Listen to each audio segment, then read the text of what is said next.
Welcome back to the IDP Plus Ranking Show. My name is Nate Cheat, and I am here with co-host Johnny Freakin' Fantasy and special guest Steve Thomason, Dynasty Santa. Not wearing his festive hat this time, but is a Philly fan, so you must be feeling a lot of different emotions. We'll get into that soon. But for this episode, we're going to be covering the top 50 rookie rankings, and this is obviously pre-draft.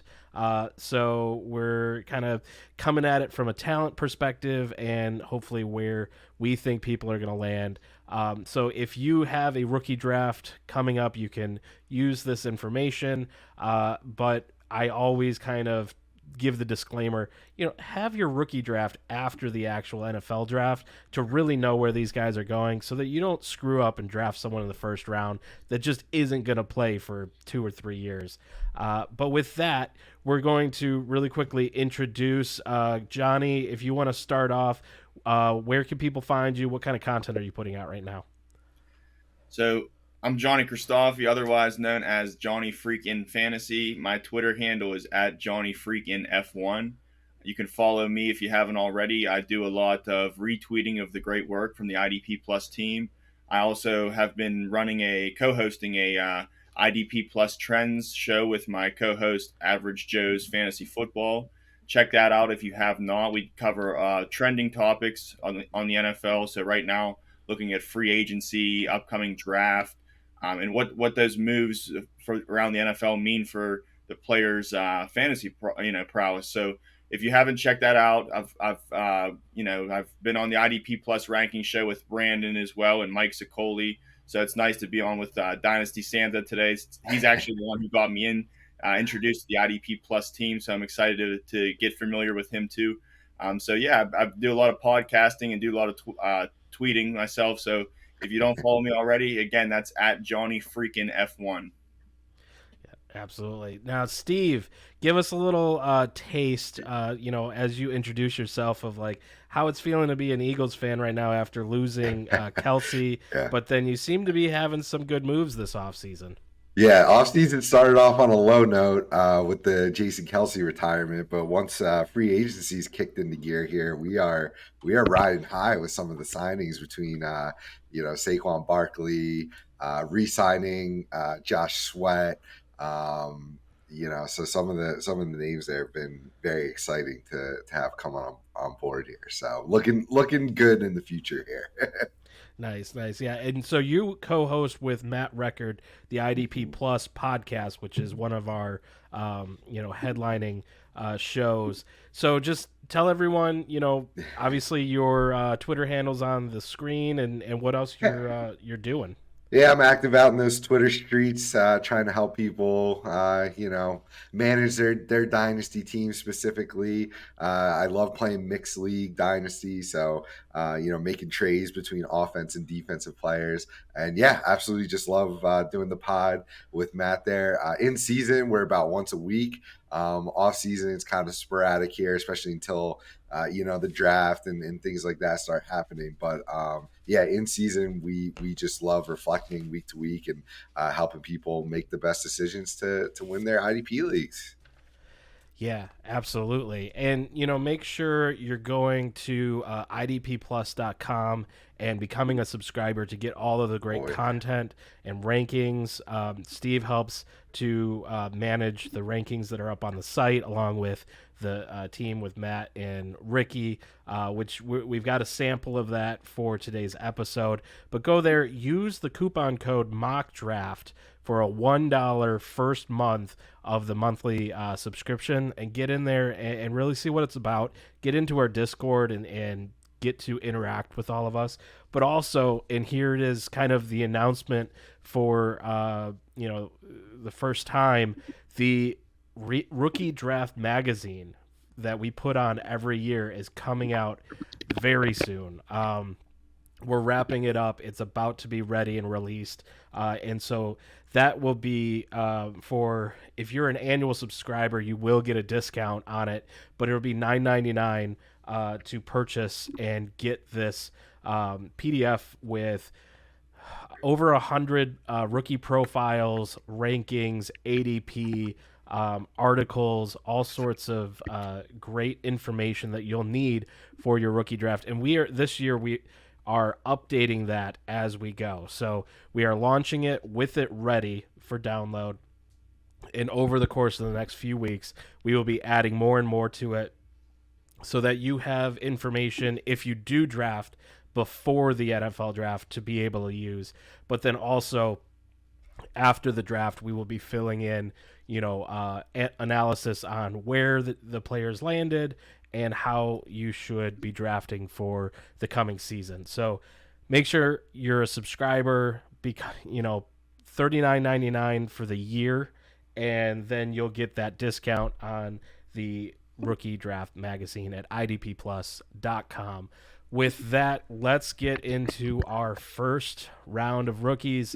And if you've been watching this show, you might see an upgrade this episode as I adjusted kind of a where our cameras sit as well as the slides that we are using. So for the audio listeners, I apologize. I can only make my audio so great. But starting at number 1, we have Marvin Harrison Jr., Malik Neighbors, Rome Odunze, Brian Thomas Jr., Brock Bowers, Caleb Williams, Adonai Mitchell, Ladd McConkey, Troy Franklin, Keon Coleman, Drake May, and at 12, Jaden Daniels. So the first question here, I'm actually going to send it to our guest. After the Bears trade with the Steelers to give away Justin Fields, does this move Caleb Williams up, knowing he's going to a situation where he should be a starter? Steve, what are your thoughts? Yeah, not really, because I think that was kind of the assumption the whole way. We were just sort of waiting for the dominoes to fall with Justin Fields. People were thinking that maybe they would hold on to Fields and draft Williams, but even if that were the case, I still think we all know that at least prospect to prospect comparison and seeing Fields struggles in the NFL thus far, both staying healthy and with accuracy and things like that, that Caleb Williams was going to pretty much walk right in to be the starter in week 1. So no, I think where we have him here is just about perfect. And that, so this is obviously one QB. In your super flex leagues, he would obviously be the number 1 pick there. I'm still, it's tough because I'm a Drake May guy, and I think they're a lot closer than what a lot of the consensus rankings have. So, obviously, still, if I have the first pick in a super flex or around one of these mid-tier picks in a 1 QB, you're almost like forced to take Caleb Williams because you don't necessarily want to, give away the value to someone else. To take Caleb Williams. So if I'm picking at that spot, I'm probably trying to trade back and take Drake May with additional picks or players on top of that and let someone else take him. But I think having him here is just about perfect in the rankings. Gotcha. Johnny, what are your thoughts on that? Caleb Williams versus Drake May, and do you think he bumps up at all from this 6th position? I think he definitely could bump up. I mean, I take it this is before the trade happened. This rankings may have came out, and 6 would be like his lowest even before the news. But the news broke. Now Fields is going to Pittsburgh. He's coming to Pittsburgh, I should say. That's where I'm at right now. So go Justin Fields. So yeah, it gives us more clarity, more, I should say, more solidity. With picking Caleb Williams, I think the fact that now that not only is Justin Fields gone and the way has been set for Caleb Williams to come over and step up and be that unanimous, undisputed top guy. We don't have to worry about playing time now. He's going to be the guy, and he gets Keenan Allen. So to me, there was a little bit of hesitancy, is like, oh, do they have the supporting cast? Even if they don't get a guy like Malik Neighbors, I know they might be still looking at him. Because now they're saying, if we can get Malik Neighbors to kind of be under the wing of Keenan Allen, what a top 3 that will be. Nonetheless, no matter if they get him or not, maybe they go offensive tackle, the Bears go offensive tackle and bolster up their line, which would be certainly a good move too. But I think the additions that Chicago, not only on offense, but on defense as well, they've done great additions this offseason so far. To me, a top 3 team. them, Pittsburgh, and Houston. So they've made great offensive wakes, in free agency. And I think that Caleb Williams, now that he, has a better offense and no Justin Fields there, I think he does come up a little bit. Yeah, he could make a case to be number four. I'd say to me those top three are solid. There's rumblings of quarterback. First off, Chicago Bears, they don't have a good history really of drafting quarterbacks. I think Justin Fields kind of broke that mold, especially at times. Right, it wasn't all productive all the time, but he's a little bit inconsistent. He put it together. But yeah, I think Caleb Williams here is a great prospect and coming into a great offense. So I'm high on him. I'm happy with how things have gone, in his favor, and I hope they do pick him at number one. Gotcha. Kind of taking a look at what you just said there, where you're pretty solid with the top three on here. Looking at this whole landscape from 1 to 12, there's a lot of wide receivers here. Johnny, is this a wide receiver year, or is the other positions just not that good, maybe? What are your thoughts on that and how this mix shakes up at the 12, the first tier here? I definitely think it's a solid wide receiver year. Absolutely, it's an outlier in that regard of what we had come to see. I think Mel Kiper. This is Marvin Harrison is his biggest draft grade since I want to say Calvin Johnson in 2007. So it is an unheralded time, uncharted waters, and what a great time for us to be talking, and watching this happen, this draft process happen. So I do think, yes, absolutely, this is a standout year for the wide receiver, grouping as a whole. I do think that there are some holes. When we talk about, I'm happy to see only one tight end. Brock Bowers might be the best tight end even over the last 2 years. Even though we had great tight ends last year, I'm glad to see the brakes pumped on the tight end position. Brock Bowers deserves it at number 5, and there's some other good tight ends too. But like, I'm not somebody personally who's willing to say, oh, the tight end rookies now it's unfazed. I still want to see a little bit of consistency with that. I'm not willing to say tight ends are absolutely sturdy fantasy options as a rookie. I still think there's a learning curve. I'll be wrong. I'll live with being wrong on that. But yeah, I think that the other positions are a little bit softer. The wide receiver position is very fluid here. I think a lot of teams need wide receivers. When we look at guys that teams in the top 10, you have the Giants definitely need wide receivers. Then you got Arizona. They don't have much right now. They have Michael Wilson, maybe is their number one right now. So there's some teams out there that need wide receiver, and I think it's a great year for them. And I believe in these wide receivers. I mean, even a guy like Xavier Worthy, he could be a walking bomb after that 40 time. And a lot of people thought he may have been going to Kansas City. Maybe Marquise Brown now gets signed, and that changes that. But still, I mean, it's a great time, and I don't think teams have to really spend the premium here in this top 12. I think, as much as we're talking, this is more fantasy, to have the top 12, so many wide receivers. I don't think so many will go in the NFL draft like that, but there is going to be value late in the draft too, that even if you don't get the Marvin Harrisons, Malik Neighbors, and Odunze, I think that teams can wait, and there's definitely going to be some guys later in the draft that show up as rookies, even though they weren't in our top 12 list right here. Gotcha.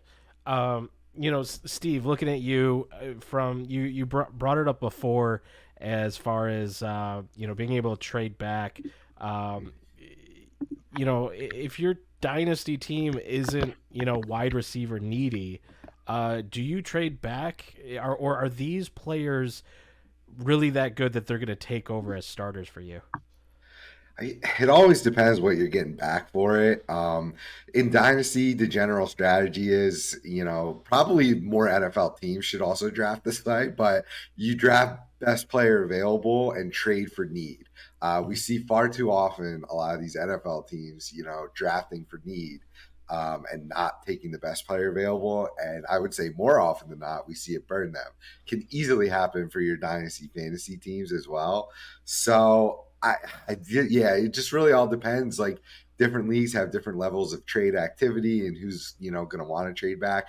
I would not trade back, if you're not getting appropriate value. So if you're sitting there in the mid, if you're, 6 or later, and you're not getting back, multiple seconds maybe, or a future first and a second or something like that, I think you kind of just have to bite the bullet and take who is the best player available on your own board. I think when we look back, as often it happens with most rookie classes, we could see, especially in a year or two, we could look back at the rankings and kind of be like, oh wow, a lot has changed since some of these guys how we first thought they were going to be ranked coming out here. So especially with a lot of these past, even the Brock Bowers could be a little high, like Johnny was saying, like tight ends. Yeah, his prospect ceiling is great, but it does take time for these guys to develop. Just look at last year, how different the tight end landscape. It was all about Michael Mayer, clear number one, and he had an okay rookie season, but there's multiple guys, from the class that kind of finished ahead of him.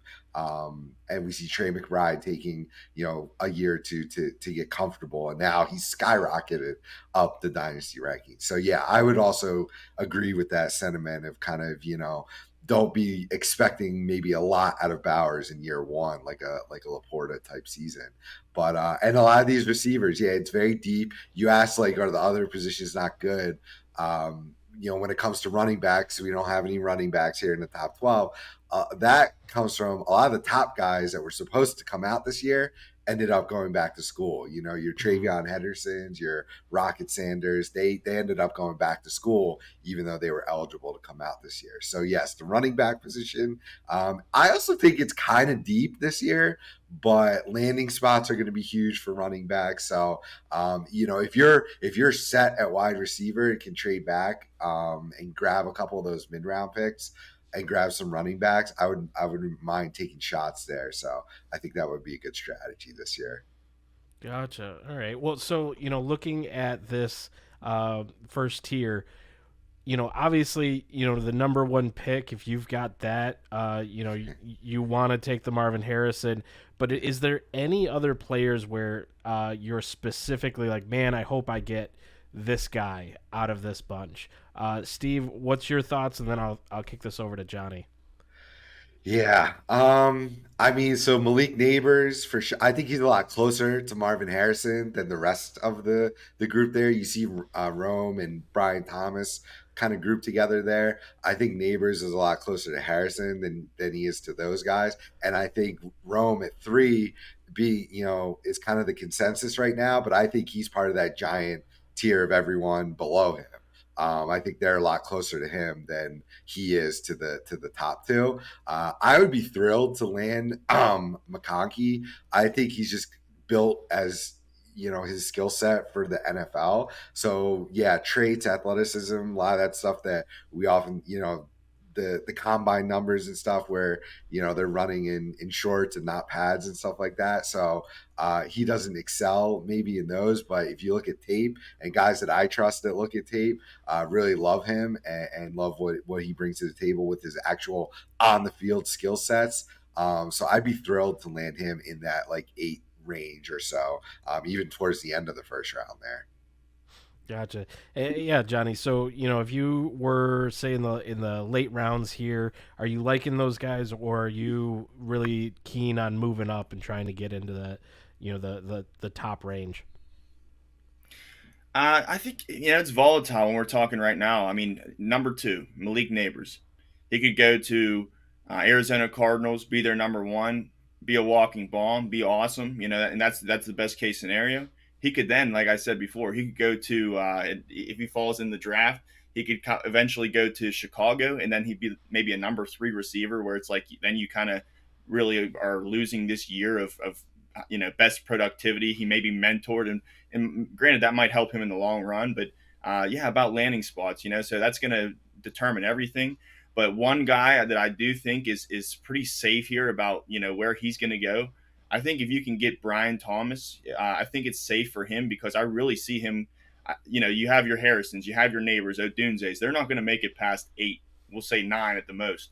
So to me, one of those guys could go to Chicago and be the third guy. And granted, maybe they're number 2 in front of Keenan Allen, but still fluid 3. So not many top 3 wide, not many number 3 wide receivers giving much value right off the bat, in fantasy. But to me, when I talk about Brian Thomas, I think he's almost a shoe-in to go to the Saints. They're left with Olave. They signed Cedric Wilson Jr. They have A.T. Perry, who was a rookie last year. They really don't have much. They lost Michael Thomas. So I think even though they lost one Thomas, they're going to get another one. And I think that's a really fruitful landing spot for Brian Thomas. So at that point, he isn't a top 3 wide receiver, but he's somebody who really I think I have fluid ground on where he's going, and I'm happy with that situation. Adonai Mitchell, that guy, he could go to Buffalo. He could go Kansas City. He could go to multiple, different landing spots.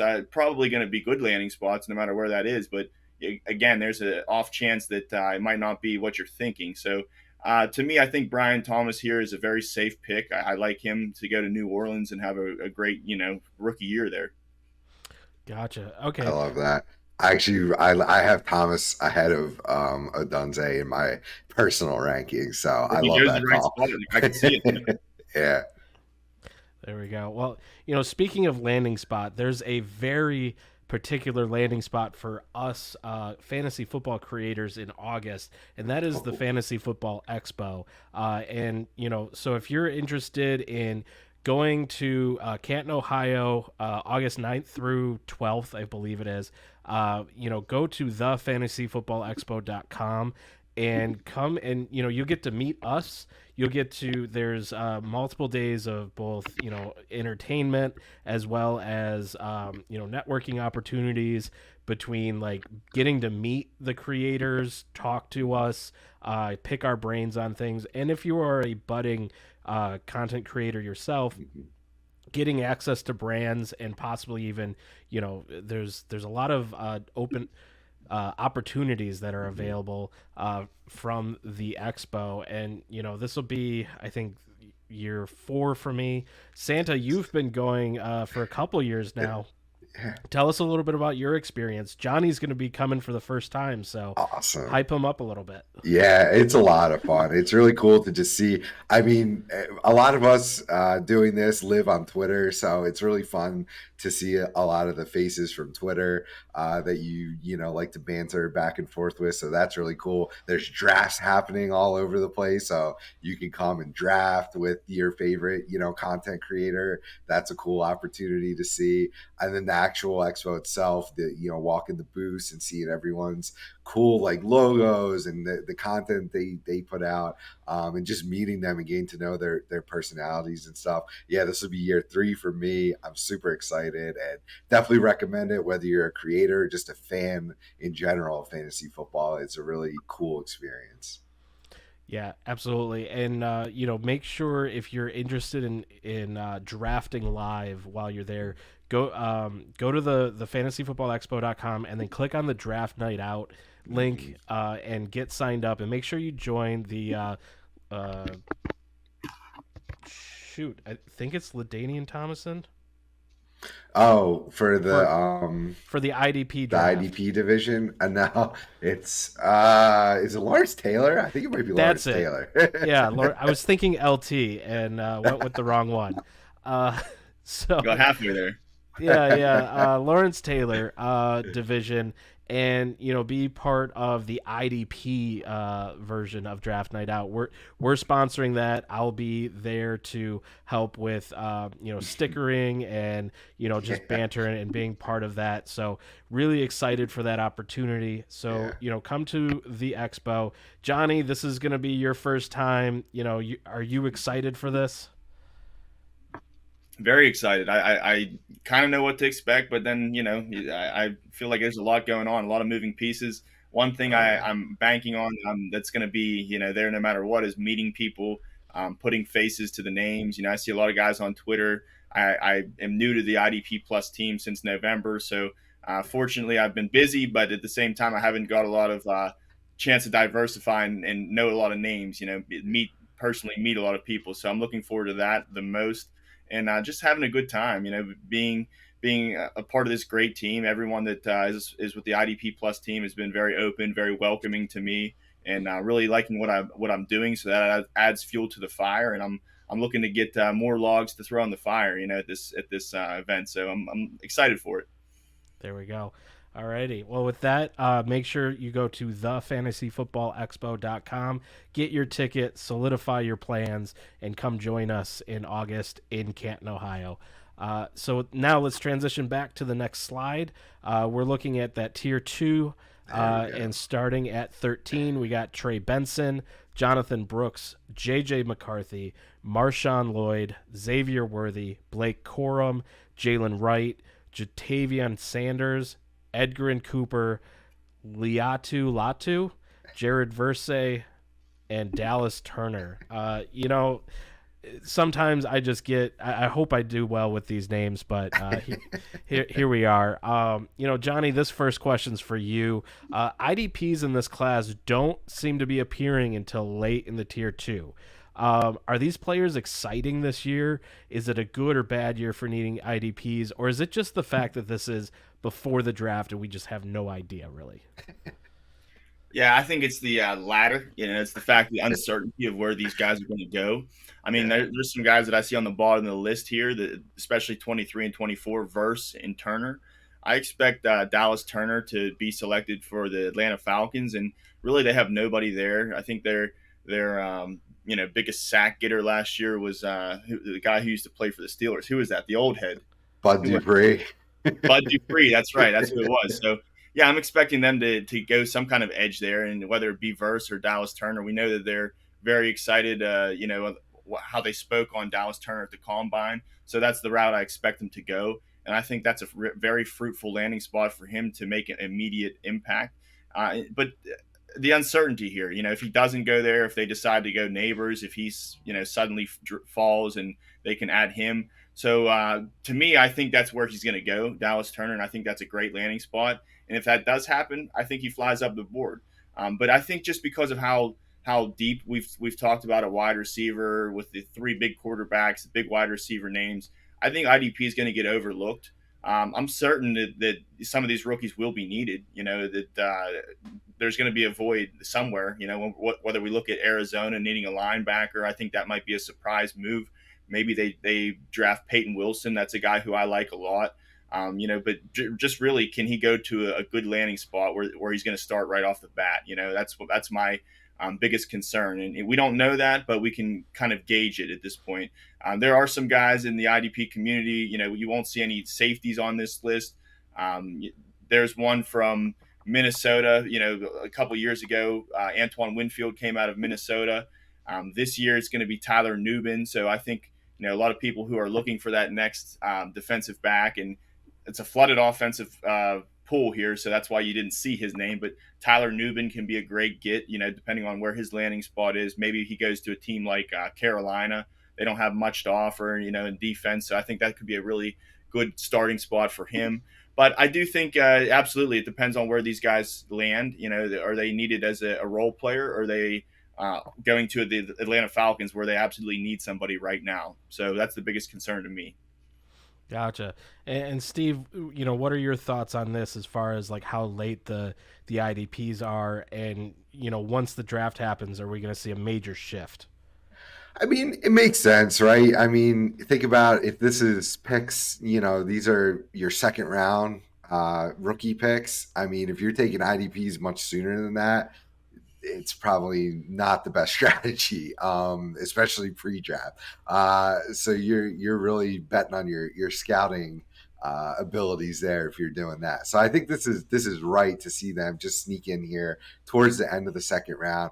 I mean, look, even we had a first round linebacker last year in Jack Campbell, and I was going crazy. I took him over guys like Zay Flowers at one point, like early on in rookie drafts, because I broke my own advice. I drafted for need, and I was really confident in Campbell, and he played like 60% of the snaps his first year. So I got hosed on that return. So, and this year I would be shocked if we had a first round, middle linebacker taken. So even that Edgerrin Cooper, it could be a little high.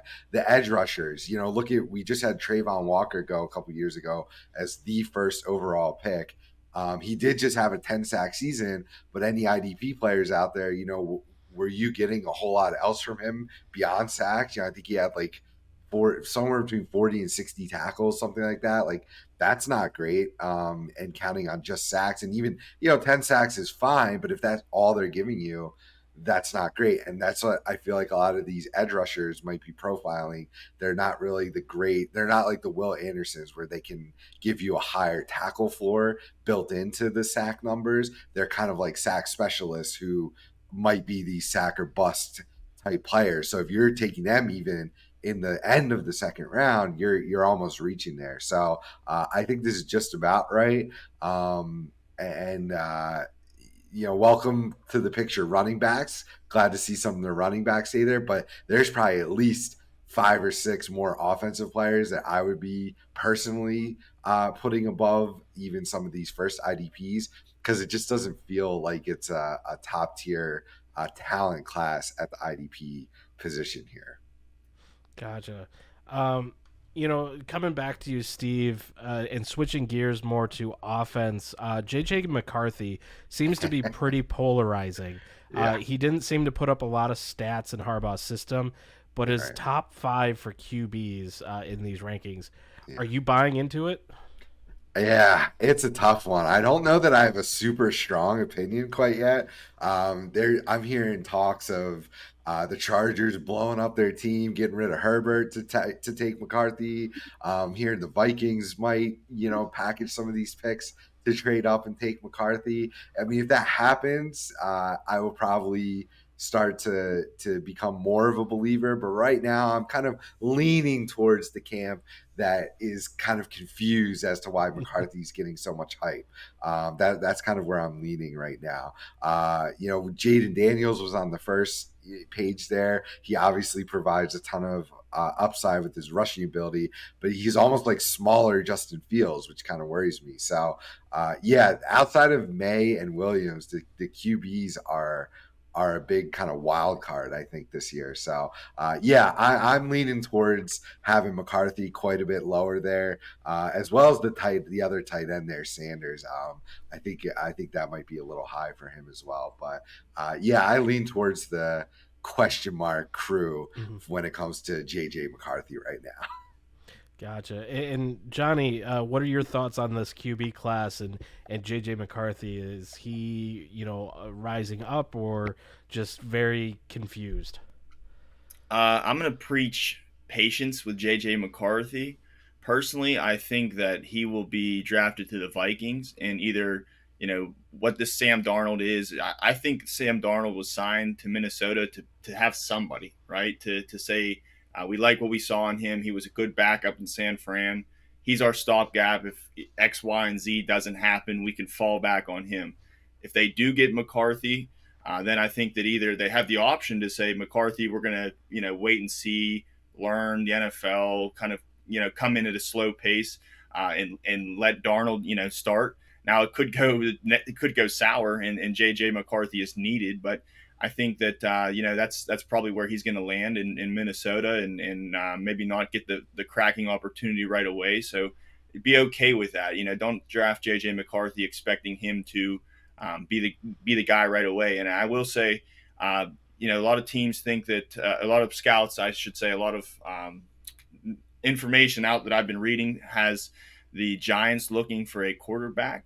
I don't know if they're very, if they're interested, if I should say it's cement, if it's absolutely going to be the case that they take one of those top 3 guys. First off, May, he might be Daniels. Those guys might be drafted before the Giants get a chance, right? And at that point, I mean, even if they do have the chance on May, do they really? I'm thinking to myself, they really got a bad taste in their mouth with the ACC quarterback and Daniel Jones. And if that's not their guy, maybe they pivot to McCarthy, right? At the same time, if that happens, what a bad situation that is. Just because he's a starting quarterback doesn't mean that it's going to be very, positive in his first year. If he's taken over for Daniel Jones, or if he's stuck in New York behind Daniel Jones, I really don't, unless they make so many free agent moves, wide receivers. Darren Waller may retire. I just don't think it's a great right off the bat situation. Granted, in Dynasty over time might get better. But yeah, JJ McCarthy, to me, he's not in a fruitful landing spot. That's not the outcome the vibes that I'm getting. And these top 3 guys will be, I think, guaranteed that. So JJ McCarthy, I think it's a respect to see him a little bit lower. He's a great prospect, and maybe he goes to the Chargers and they blow up the team even more. I think they resign Herbert there, so I don't know if that's the case. But JJ McCarthy, I think he's a good project and with time. But I'm kind of fading him if I'm needing a quarterback immediately right now. Gotcha. All right. With that, let's get on to the next slide here. This is our tier 3. And starting at 25, we got Chop Robinson, Xavier Legette, Tez Walker, Michael Penix Jr., Roman Wilson, Malachi Corley, Jalen Polk, Brendan Rice, Ricky Pearsall, Braylon Allen, Luke McCaffrey, and Jacob Cowing. Johnny, going back to you, Luke McCaffrey has been getting a lot of buzz being the brother of Christian McCaffrey. Is it all hype? Yes and no. On one hand, you have Christian McCaffrey. We all know who he is. On the other hand, there was another brother, Max McCaffrey. Who's he, right? He was a wide receiver for San Fran, fizzled out. So hopefully, best case scenario is Luke McCaffrey lands somewhere in the middle. I think it's going to be a system. It's going to be based on who's in front of him, what opportunities he's going to get. I think he's a great prospect. He could do well in the right team, the right landing spot. To me, I'm not taking him right now. If we're doing a blind startup and we don't know where he's going, I'm not too interested. But if he lands to the right team, I think that absolutely he could have value. And the name makes me take heed for sure, at least. But I do like Ricky Pearsall. I'd be willing to take a chance on him if I can get him this low. I think he's even when Anthony Richardson was there in Florida. I mean, I was watching, highlights, and I'm like, man, this guy's really jumping off the page more. Ricky Pearsall. So he's pretty low right now. I think that no matter where he goes, he's going to play. He's a player. I think he's a great locker room guy too. So whatever team gets Ricky Pearsall, I'm excited for. I'm excited to see what he does his rookie year. I think he could have immediate value, and he is somebody who's lower in the rankings here, who I put more draft stock and more confidence in than McCaffrey off the bat. Gotcha. Steve, what about you? Are you buying into the name, buying into the hype of McCaffrey, or are you staying away like Johnny? Well, you want to talk about bloodlines? We got the GOAT wide receiver's son here too, and Brendan Price. I think the rankings are appropriate between the two Nepo babies there. I do like Rice a little bit more than McCaffrey. I definitely agree with John. I think he's gonna, you know, Hunter Renfro kind of comes to mind as like he's definitely way more athletic than Hunter Renfro, but I'm talking about like fantasy production and fantasy career arc. Like he probably is going to stick around the league as like a wide receiver 3, 4, 5 for the majority of his career. Would so I think the floor is there. I think the ceiling is a little bit capped for Luke McCaffrey in terms of being a monster NFL wide receiver and fantasy producer. So definitely more interested in Brendan Rice from a family standpoint there. I think his ceiling is incredible and a lot higher there. And just looking at this list, I mean, from what I was saying from the last round, I mean, give me almost all of these receivers ahead of any of the IDPs right now. I know, like, I don't want to downplay the IDP portion, but taking shots on some of these guys I think could benefit your team a lot more. I mean, what do we see every year? We see guys like Nate Landman come off the waiver wire, and these rookies take time. Everyone loves their third round linebackers from last year, Henley, Williams, Simpson, but they've all redshirted. So taking your IDPs and having to redshirt them and sit for a year, I just don't think is the right strategy, especially this year where like I said, I think the talent level is not as great as some of the other classes we've seen. So give me shots on almost all of these wide receivers from this list over some of those IDPs from the last one. Gotcha. Yeah. Well, so we're going to move on to our last set of players, and we're going to see, this is to Johnny, Yeah. but, where do you see any value in here? There's a lot more IDPs, the more running backs, but, I do see like a name of like Bo Nix is here. We've got Peyton Wilson. Who are the guys that you would target within this tier?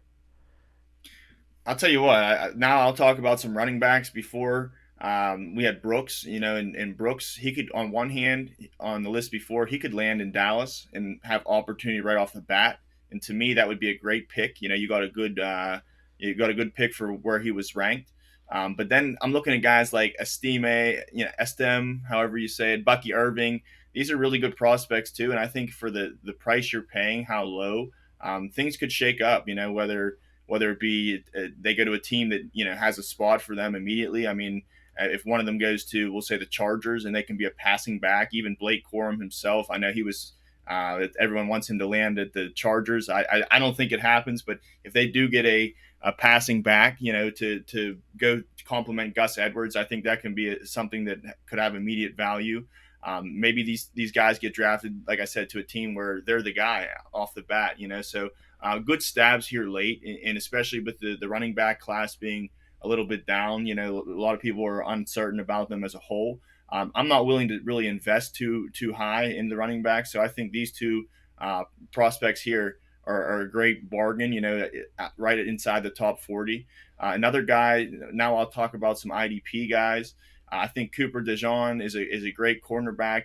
Probably not going to have to get him if you're not starting a cornerback, but if we're talking, if he goes to Houston, he could be needed in the slot. He could be needed at safety. So I'm not ruling him out. I'm not calling him strictly a cornerback, but not somebody that really you're gonna have to take if you're only starting defensive backs, more of a wait and see. But I think he could have some value there, especially if he goes to a team like Houston. And I think Peyton Wilson, he's probably my favorite linebacker. And I agree wholeheartedly what Steve had said before about, waiting on the IDP. Another guy who last year, we were really high on was Drew Sanders. He really didn't pan out himself too. So, that's a good point. It depends on the landing spot, but to me, it's not about the draft capital. It's about where they land and if they have an opportunity to start. I think Peyton Wilson, whatever team he goes to, will get a steal. I would like for him to go to a team like Arizona. I think they have a glaring need for linebacker. They have Kaiser White, but not much else. So, if he goes to the right team, I think there's a recipe for him to be successful off the bat, especially if you're looking for tackles. That's one bankable stat. Trotter, I think a lot of people would like to see him go to Steve's Philly team. I think there's still room for him to go there. They signed Devin White. I think that Jeremiah Trotter could potentially be another linebacker to start there.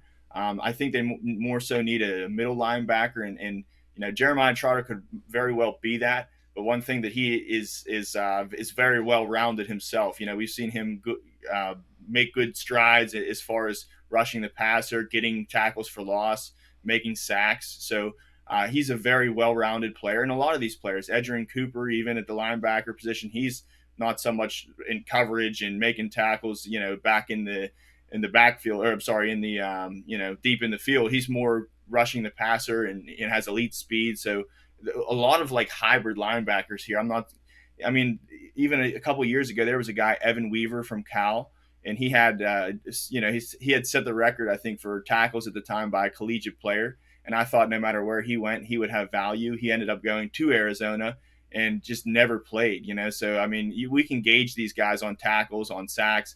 It just depends on where they end up getting drafted, and is there an immediate spot for them right now? But I definitely think Trotter, Peyton Wilson, Cooper DeJean, these are guys that if they go get a starting spot, I'm absolutely in redraft looking at them, in a deeper league as starters, right off the bat, if OTAs and preseason is trending up for them as well.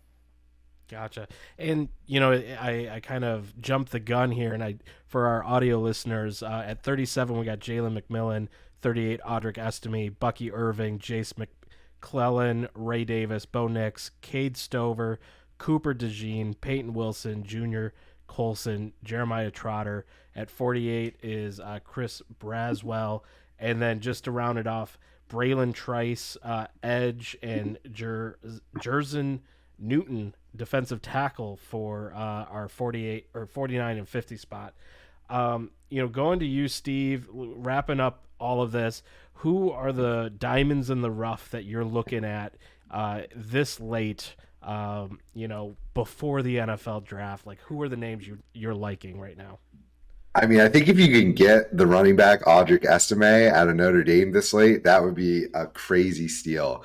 He's kind of plummeted due to a poor combine performance, But I mean, look at his, a former guy from his school just a couple years ago, Kyron Williams, same thing. And this is why we preach patience, especially in Dynasty, because yeah, year one, Williams basically had zero impact. I think he was injured a little bit and just never got on the field. Year two, people are skyrocketing him up their Dynasty rankings, and he had a terrible combine performance, the 40-yard dash especially. It's like a carbon copy just happened with Estime. Some people really loved him as the number one running back coming out pre-combine, and now have plummeted him down the rankings simply due to combine, which we all know needs to be taken with a grain of salt. And 40-yard times mean less and less to most of these positions than just about any of the other metrics, but people are just fixated on that 40-yard time. So I think if you could get him in this spot, that is going to end up being a steal and a diamond in the rough. Again, it might not happen year one. It rarely does with a lot of rookies. You may need to be patient with Kyron Williams. I know somebody dropped him in a dynasty league and I immediately grabbed him up pre-season starting, and it helped me win a championship. So like, if you like these guys pre-combine in your process, don't waver, allow the rankings to settle and scoop up the value there. I also do really like Cooper DeJean, like you were saying, Johnny, as this Swiss Army knife, like versatile guy. He's a ball hawk. He can make tackles. Like, I think he's good. It's why he's the only defensive back we currently have ranked in the top 50 of rookies here for mixed leagues, because he can do it all. So I'm really excited for his landing spot and really hope we get to see him play some significant snaps in his rookie year. Gotcha. Well, there we go. We've just gone through 50 rookies combined between offense and IDP, and I really want to thank my co-hosts here going through this with me. We're moving into rookie rankings. That is what we're doing from the show. So next week we are hoping to have some rookie rankings from Johnny. Brandon should be back, and so we'll start looking at personal rankings as well as break into maybe some position groups and everything. So really want to thank you guys. And go back through and just where can people find you? We'll start with you, Steve. And what are you working on? Yeah, at Dynasty Santa over there on X Twitter. Always just replying and occasionally throwing out random thoughts that spout off in my head about football and plenty of other things as well. Just working on keeping our Dynasty rankings fluid right now as more and more information comes through as part of our consensus team there. So that's one of my big off-season things, working on, and editing and keeping people motivated to write and all that good stuff. So so lots happening over there on the site. Yeah, absolutely. Johnny, where can people find you, and what kind of content you're putting out? So I want to say before that, we had mentioned the question you asked me before about IDP. I think this is a glaring year for offensive, especially wide receivers. Some guys we didn't talk about weren't even in this top 50. Looking at the defensive tackle position, Braden Fisk, Byron Murphy, the second, both of those guys could have great value. The edge position, Marshawn Nealand out of Western Michigan, another guy who can have value who didn't make the cut. Some linebackers. I know I talked on Peyton Wilson, but also Cedric Gray and Trevin Wallace. I expect them to have value, maybe as a late round pick this year. So there's definitely guys out there. Take advantage of these wide receivers. Take a chance on them. Don't pass them up. You can get IDP guys, especially rookies, later. That is more than fine. Don't invest in that, because we saw what Jack Campbell, what Drew Sanders, what the risk is involved with these guys. So pump the brakes on IDP. Enjoy the nice time we're at on offense, because what a year it is for fantasy dynasty. Looking at these wide receivers, especially, there's going to be some diamonds in the rough. Running backs are always needed. Running backs have a high turnover, so some of these running backs will give you a good bang for your buck of where they're being drafted, where they're being ranked. But yeah, I look forward to coming up with rankings of my own. I'm diving into the rookies now. I really don't touch on them. I don't like to, at least until they're drafted, but it's about that time, and we are getting solid, concrete evidence of where, arrows are pointing to where these guys will be drafted, whether that happens or not. But at least we have a starting point. So you can follow me on Twitter at JohnnyFreakinF1 if you haven't already. Like I said, right now I'm doing a lot of retweeting of the great work. A lot of guys on the IDP Plus team. I am not one of them, who is more of a scout. We have some really great scouts out there. I'm retweeting their information. Once these guys get drafted, I'll put my name in the list too. I'm a top dog, once you see depth charts and all that. But yeah, keep it in line with the IDP Plus team. They're doing great work right now. Follow and subscribe if you haven't already. And you also can find me on the IDP Plus Trends Show with my co-host, Average Joe's Fantasy Football. So if you haven't got a sniff of that, please go ahead and do so. We have great current information every week that we're looking to help, those people looking to do the nitty-gritty research in the offseason, help you succeed when it comes time for redraft and in startup. So thank you for having me, and I look forward to seeing you next time. Yeah, absolutely. And, there's so many great shows on the IDP Plus network, our YouTube. Make sure that you're subscribed and hit the notification bell so that you get, notified whenever a video drops. We've got, I gotta say, there's at least 2 to 3 podcasts a day, a plethora of shorts coming out. Gary Van Dyke has been doing an amazing job cutting those and getting those out with Brittany. So make sure you're subscribed and following to the YouTube channel, as well as subscribed on the website idpplus.com. And if you want to follow me, I'm at Nate Cheat on Twitter, or I've changed to calling it Twix. I don't like X, and if Twitter's going to be thrown out the door, it's going to be Twix. So follow me there. Yeah, follow me there. I'm more in the content creator advice space, or talking about the Detroit Lions, who are my team. So if you want any of that, definitely follow me. If not, follow at IDP_plus, our main account, and get all of those updates in real time as we put them out. But with that, we'll see you next time, and we'll have more rookie rankings to talk about to fill your, need for rookie content right now. And make sure and order a rookie draft guide when it comes out. See you guys next week. Bye. Thank you for watching this IDP Guys video. If you like this content and you want more fantasy football content, click here. If you enjoyed this video and you want to see more videos to help you master your IDP league, click here to subscribe.